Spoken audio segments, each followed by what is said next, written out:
up, Sneaky Nation? Sneaky P here, back with all the news after the wild card round in the playoffs of year number 6. As we can see, the Aviators have matched up against the Baltimore Ravens. We are going to check the scores of all the wild card games and see how we got to this point. The Ravens were playing the team that we faced in week 17, the San Diego Chargers. It's going to be interesting to see how that played out. Let's go ahead and look at the injury report as well as their lineup. Obviously, we are still missing Bakari Boswell. We did get Omari Gordon back, though. That will be good. Avery Williamson and Brady Rogers are just done for the season. Looking at the Ravens here, and they are missing Derek Carr, their starting quarterback, if I'm not mistaken.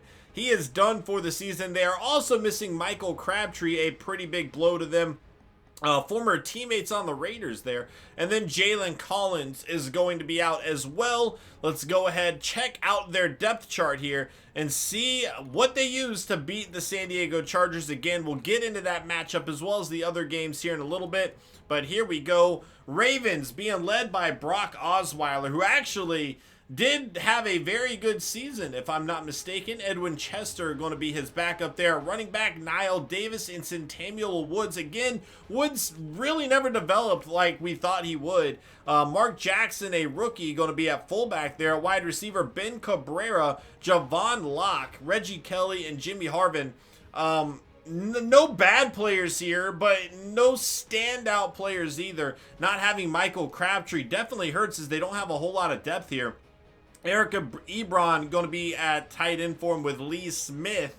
Their offensive line, Daiwan Armstrong going to be a left tackle, 87 overall. And as you can see here, a pretty solid left side of the line. On the right side, though, not a great right guard. They do have Rick Wagner at right tackle, though, so pretty good offensive line overall. Trent Murphy at left end, Glenn Foster right end at defensive tackle, Brandon Williams. Not a great defensive line outside of Brandon Williams, though. Ted Moss, 88 overall in his third year out of Memphis. CJ Mosley and Perryman going to be in the middle here, right outside linebacker Akeem Ayers. So pretty good linebacking core there. Jimmy Smith and Avian Atkins. Avian Atkins is a big-time playmaker, and these are two very good cornerbacks. One of the toughest matchups we have faced with a number 1 corner and a number 2 corner. They are definitely going to make things interesting in guarding Curtis Harden and the rest of the Aviators receiving unit there.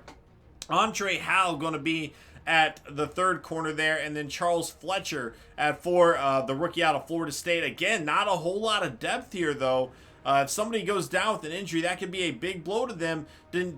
Dimitri Benson, a second-year pro out of LSU, 85 overall there. Kendrick Lewis, they do have good depth there. And then Will Hill going to be at strong safety for him with Sean Richardson. So good safety depth, and I guess maybe a few of those players can play over. Justin Tucker, one of, if not the best kicker in the game. And then Locke and Cabrera. We know Cabrera is a threat to return kicks, as is Locke, who is going to be their number 1 guy here, actually. So let's go ahead and check out the stats here from all of the wild card games and then get into the matchup. So again, the Ravens, we know that the Ravens went against the, 40-14. We very much struggled against the Chargers, and we really have not looked all that good since Tyson Russell has returned from injury. If the Ravens are on fire right now, having a game like that against the Chargers, it could bode poorly for us. They have a lot of momentum right now, something that we do not have. Brock Osweiler, 300 yards, 3 touchdowns, no interceptions. But here's a pretty telling stat. Artie Bell, who absolutely torched our defense, could not do anything against the secondary of the Ravens. Only 183 yards, 2 touchdowns, 3 interceptions for him. Running the ball, Niall Davis, 4.1 yards a carry and a touchdown. Melvin Gordon did get 4.7 yards a carry, no touchdowns. Abdullah there, 4.2. Centennial Woods, and look at that, Artie Bell could not scramble against their defense at all. Receiving the ball, DJ Cunningham, 6 catches, 73 yards. Ebron, a guy we are definitely going to have to look out for. Our defense typically is not very good at covering tight ends, and Ebron showing that he is a force to be reckoned with. 6 catches, 130 yards, 2 touchdowns for him. Deshaun Jackson had 2 touchdowns, and Cabrera had 1 to go with 111 yards. Blocking, not much going on. Defensively there, the tackles, sacks, one for Trevathan, one for Lugit. Lugit, did I say that right? I always get that one wrong. So very interesting. The Ravens did not get a lot of pressure on Artie Bell to force him into those bad throws by the looks of things. Of course, they could have pressures and just not get sacks, but nothing showing up there anyway. Akeem Ayers with an interception, Will Hill with an interception, and Ted Moss with an interception. Again, all guys that we are going to have to look out for here. Fumbles forced, no fumbles forced, no fumbles recovered, no touchdowns either. So very interesting. We'll see if they did anything in the return game, because we know they do have some threats. Justin Tucker did go 2 of 2 there. No kicks returned for a touchdown, no punts returned for a touchdown.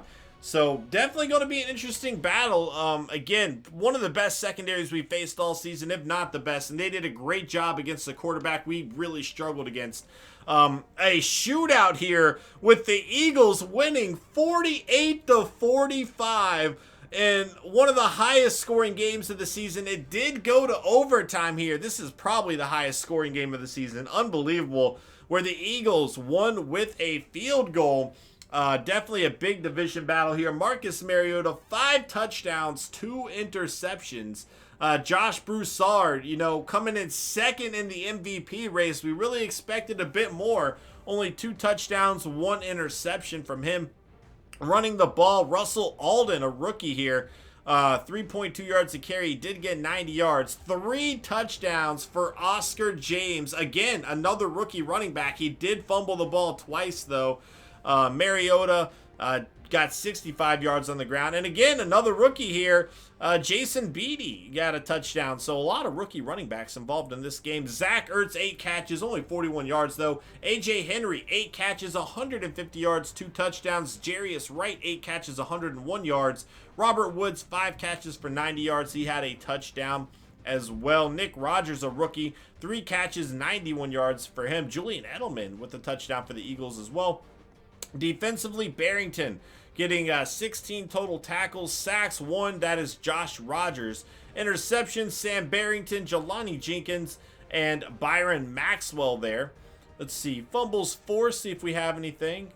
2 fumbles forced for Kiko Alonso. He recovered one of them. No defensive touchdowns here. Let's go ahead and check out kicking. And 2 of 2 for Bailey, 1 of 1 for Gostkowski there. Punting, kick returns, no kick returns for a touchdown, no punt returns for a touchdown. So a big battle between the NFC East teams there. Coming in at 3, we have the Raiders and the Patriots, with the Raiders pulling off the upset 31-28 over New England there.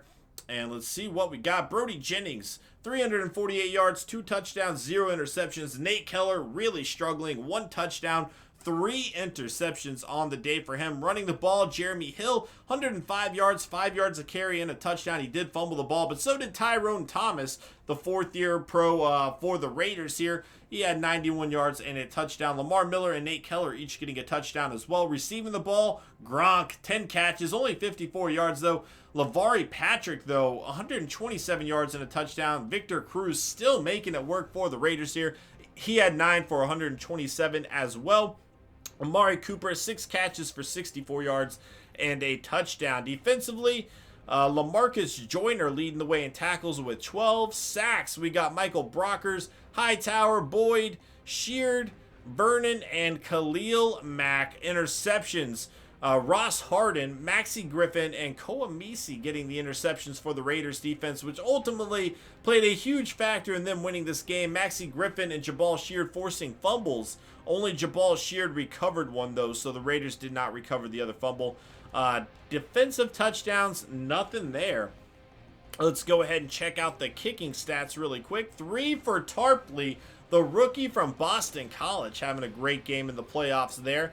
No less doing it in New England, a hostile environment. No kick returns for a touchdown either. One more game to look at here, and that is going to be the Bears and the Saints, with the Bears winning 34-20.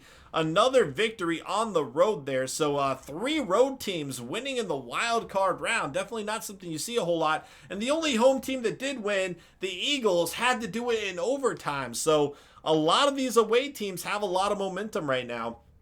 Max Austin, 265 yards, 3 touchdowns. Blake Bortles really struggling here. 0 touchdowns, 2 interceptions on the day. Running the ball, DeMarcus Norwood, 70 yards, 3.3 yards to carry, 1 touchdown, 1 fumble. 2 touchdowns for Terrell Nicholas here. And again, this is another running back. So a lot of rookie running backs here. And then Blake Bortles did fumble the ball twice. In a pretty shocking, let's see, wait.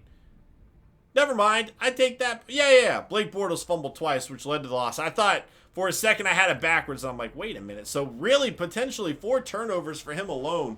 Unbelievable. And that would definitely lead to a loss. Alshon Jeffrey, 8 catches, 119 yards. Brandon Cooks, 6 for 76. Vance McDonald, 6 for 64. Mohamed Sanu, 6 for 89. Niles Paul and Mike Evans each getting a touchdown with Sammy Coates there. Blocking, not much happening. Defense. Kendricks with 12 tackles, sacks, 1 sack by Tom Ali there. Interceptions, 2 Josh Sanders and Maxwell, the rookie out of Penn State, making it happen. Fumbles forced. Let's see what we got. Sam Stanton, Corey Fender, and Pernell McPhee. Fumbles recovered, and McPhee recovered one of those fumbles. That was Blake Bortles. So 3 turnovers by him alone. Defensive touchdowns, nothing happening there though. Kicking, let's see what we got. 2 for 2 for both Prater and Price. Punting, kick returns, and no kick returns for a touchdown. So that is going to be it. Next week, we have the Ravens taking on the Aviators. Again, the Ravens have a lot of momentum right now with a huge victory in the wild card round.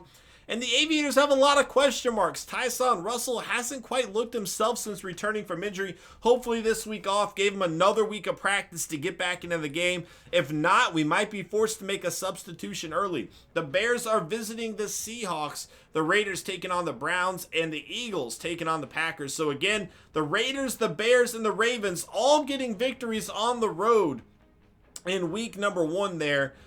So that they can do it. It's going to be an interesting week. Let's get some more predictions in the comments below. Guys, thank you so much for watching this video. I hope you enjoyed, and I will see you guys next time as we take on the Baltimore Ravens. Later.